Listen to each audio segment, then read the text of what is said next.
Hello, Brazil. You're listening to 89 FM, Brazil, Radio Rock. That's a very Scottish voice. I'll give you my own voice, and just let me check again. Hello, Brazil. This is Mike Scott. I didn't say that in the Scottish one. Hello, Brazil. This is Mike Scott of the Waterboys here. You're listening to 89 FM, Radio Rock. Okay. Hello, Brazil. This is Mike Scott of the Waterboys here. You're listening to 89 FM, Radio Rock.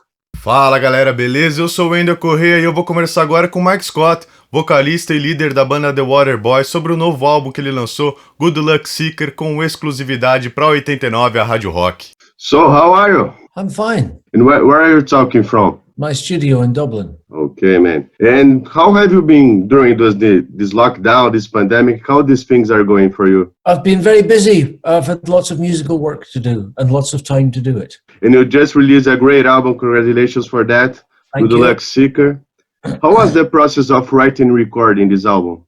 Oh, well, that was all done before lockdown. So it was more of a normal record. It was done in between tours, and mostly done in my studio. And why the name Good Luck Seeker? How did you come up with the name? It's a line from one of the songs that I liked. And did you have a favorite one, a favorite track?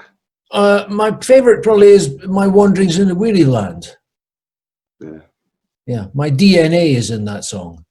And you have released a lot of videos as well. Are you going to release videos for all the songs? No, we've finished the videos now. I think we did 8. And do you have a favorite? My favorite one, I don't know if you agree, it's The Soul Singer. I really enjoyed this song. Okay. My favorite one is Dennis Hopper. And why did you decide to do like a tribute to Dennis Hopper? I just like Dennis Hopper. And I like the idea of writing a song where it authentically told his story, but also every line rhymes with Hopper. Did you have the chance to meet him? No, I never did. And talking about Brazil, have you ever been in Brazil before? Never. I've never been to South America. You need to come here, man. What do you know about Brazil?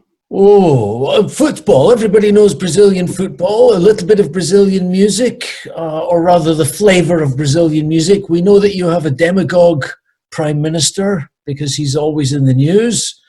And that's about all we know, really. Yeah, man, unfortunately, that's not so great news because on football we're not as good as well. Okay, I'm sorry to hear that. Do you like football? I do, but I'm not very interested. And talking about the album Good Luck Seeker, where the inspirations come from to work on this album? A lot of it came from playing and having fun in the studio, from editing and mashing things up. A lot of the tracks began as instrumental mashups. And you have released a lot of albums and songs in the last years. Is this the most productive time on your life? I think so, yes. Yes. It's partly because I've got my own studio, you see. I come in here every day and I've always got something that I'm working on. I don't have to go into a studio for 2 weeks and then no more for 6 months and then back into a studio. It's great. Every day I work. And I'm my own engineer, so I work at my own speed. It's beautiful. And if someone had told me in the 1980s or 90s that it would be like this, I would have said, no, not for 100 years. But here we are. And that was my next question. You've been on the road since the 80s. What changed for best and what changed for worst? Technology has changed for the better, especially the home music-making technology. Being able to songwrite and record by email with musicians around the planet is a fantastic thing. And to have the equivalent of a recording studio in my computer, brilliant. That's the biggest change. Yeah. And now you had a lot of streamings. Do you listen to the song on streaming, or do you still prefer listen to on vinyl and CDs? I listen to vinyl mostly. CDs, I never listen to CDs, but I sometimes rip them into my computer and play them on my computer. And I never listen to streaming for pleasure, but I do use Spotify and Tidal for research. So if I want to find out about a certain singer or a certain band, I might go to the streaming service and check all their albums. But I also use YouTube for that. It's a funny thing because I was reading about you and your influence. When we listen to your music, we can see the influence like Bob Dylan and especially that, and you can still do this, but in a I don't know how to say, but it's kind of new for us, you know, like from the 2010s decade. It's really great. Do you still keep the influence that you always have? Yes, I don't listen to Bob Dylan so much now. I'm not so much of a big fan, but I still listen to a lot of 1960s music, soul music.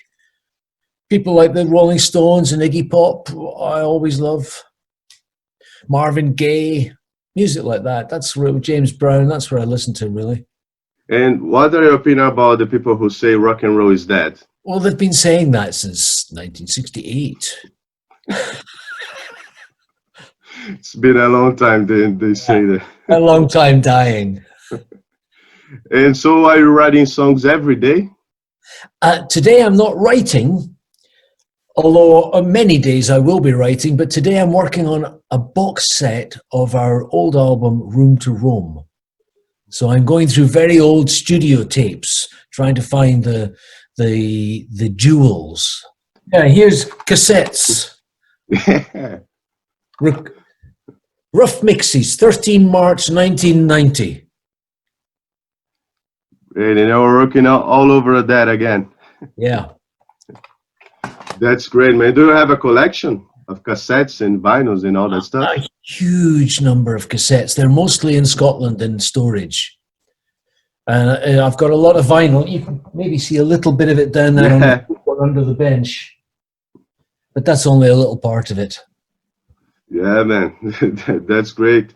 And I heard that you are already working on these cassettes and writing new songs for the next album. Oh, next album's finished. It's already finished. You just released one. Yeah. When you're going to release this one? I think August next year. Always on August, do you intend to release the album? No, it's just the last one was August, as you know, and I would come with the new one maybe in February, but my manager says, no, we have to give the record label a year to work the last album and to get ready for the next one, so I have to be patient. And this one was writing during the pandemic? No, well, a little bit at the beginning of the pandemic, but mostly January, February this year. You are always working, man. I think that's really fun, man, and great for us to listen to new music. Thank you. Thank you very much.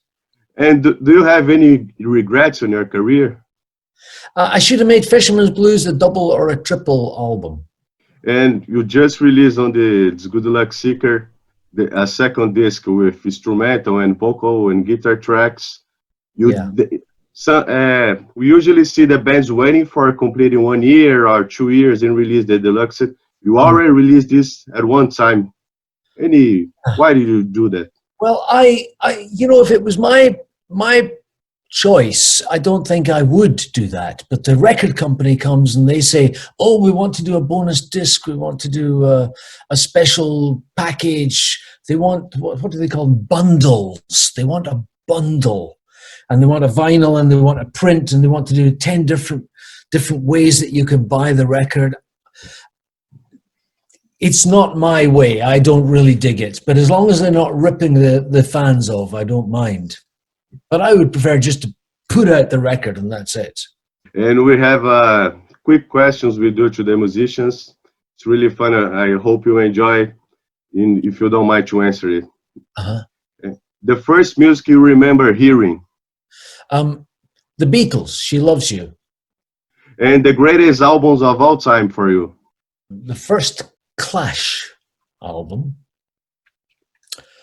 Bob Dylan's Blonde on Blonde, The Rolling Stones, Sticky Fingers. Those three. Did the Clash change your life, doesn't it? Yes, they did, yeah. Especially that first album. I never liked any of their later records as much. I'm not a big London Calling fan. To me, the first Clash album, that's it. Yeah, we missed them. And who is your favorite songwriter? Songwriter? Leonard Cohen. And most underrated band of all time? I'll say the Elgins. They were a Tamla Motown band. They only broke through with a couple of singles. Their most famous song is called Heaven Must Have Sent You. And their singer, They're so underrated, I don't remember the name of the singer, but man, she could sing. The Elgins. Elgins, I didn't know that. I will listen to them. And your Saturday night party song? Memphis Soul Stew by King Curtis. And the last one, the songs that makes you cry? It would take a lot for a song to make me cry. A song to make me cry. It depends on the context of the song. Sometimes I can get very moved if I'm watching a movie and the music is powerful. But I can't remember a specific song making me cry. And talking about instruments, where do you like to write songs? On a guitar, on piano? Both guitar and piano. My guitar is over. Oh, I can't move the computer. Piano is over there. Guitar's over there. Yeah, both. And did you write first lyrics or the melodic part of this? All different ways. Sometimes I have a complete lyric with no music, and then I'll sit at the piano and give it a tune. Sometimes I have a complete tune with no lyric. That's more difficult. It's more difficult to fit lyrics to music than to fit music to lyrics. But usually I have a little bit of something, maybe a snatch of melody or a snatch of lyric or even just a title. And then I work from that, and little by little, I fill in the picture. Talking about albums, do you begin with the songs, or do you name the album title and then work on this? Sometimes I have the album title before I begin, like This Is the Sea. But usually I have no idea what the album title is, and I'm still trying to decide at the last minute. I really admire you guys who write songs, man, the way you do that. Thank you. I see you have a nice guitar there. You have that nylon string. Yeah, no, it's an arrow, but it's broken. I need to buy another one. Okay. It's out of tune every day, so I have to buy a new one. But it's my first one, so I can give it anyway. Yes, okay. Thank you so much, Mike. Appreciate your time. Okay, look forward to seeing Brazil one day, man. I hope so. I do hope so. Need to come here. Thank you, Mike. Okay, Wendell. Thank you. Bye-bye. Thank you. Bye. 89, a Rádio Rock.